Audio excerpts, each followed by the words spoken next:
Hello and welcome to Glass Fusing 101 in our art room here at Forest Park Middle School. You are going to notice that every table has some safety glasses. You're going to notice that there's different tools that we will be using.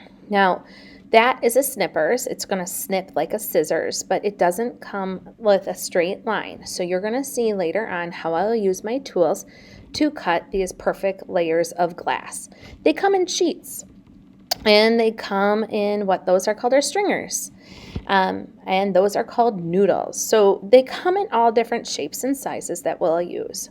Those are glass chunks. Believe it or not, that costs like $8 a container. So every piece of glass we will keep. And when I look at it, I think to myself, man, we can make a project out of that. So don't throw anything out.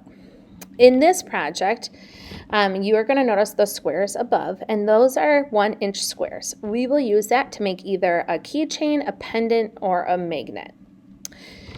I want to show you how you can use a ruler, though, to cut those straight edges like I did. With my glass cutter, believe it or not, there's oil in there, or just a little bit. That glass cutter won't cut me. I can put it against my skin, and nothing's going to happen. But what it does is it scratches the glass as you make the cuts.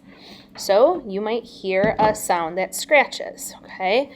Since this is a voiceover, I am going to do it with that line. So you take that piece and you drag it so you hear a scratch on the glass.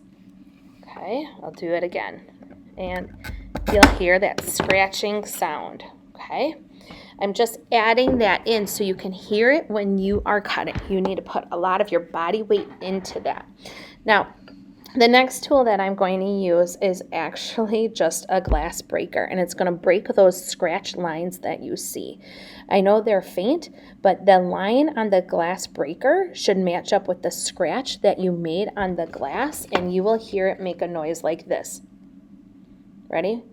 Pop. Okay, I'm going to do it again. It's like that pop. So in the video, I'll keep on cutting those pieces that you'll end up using for your background layers of your glass. Okay, I'm going to set the rest off to the side so I can continue making my own pieces of art. You're going to notice that while I'm working, I'm put on fast speed, which is great. So I take my pieces and I cut them all into different types of parts. And you can make yours into specific shapes.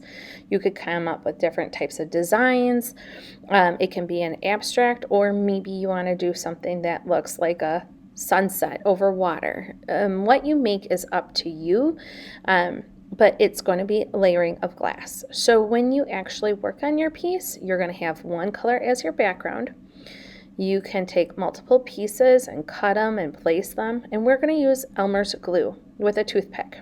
The best part about it is as you play around with these different pieces of glass, that the Elmer's glue doesn't dry immediately, so you can keep on adjusting fits, like futzing and playing with the different pieces.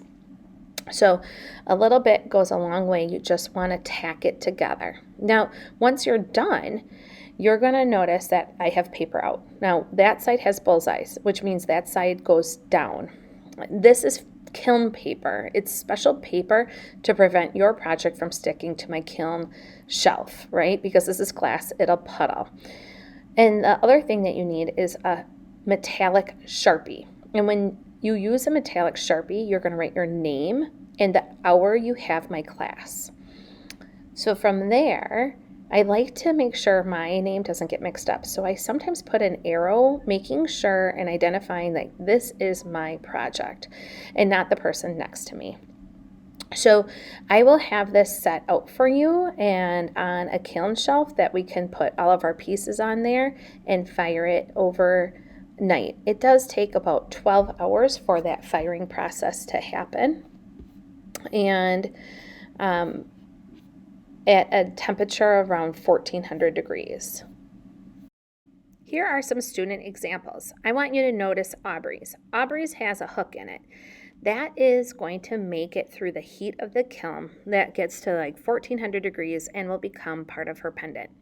Here are some examples of before firing, and here's what it looks like after it comes out of the kiln.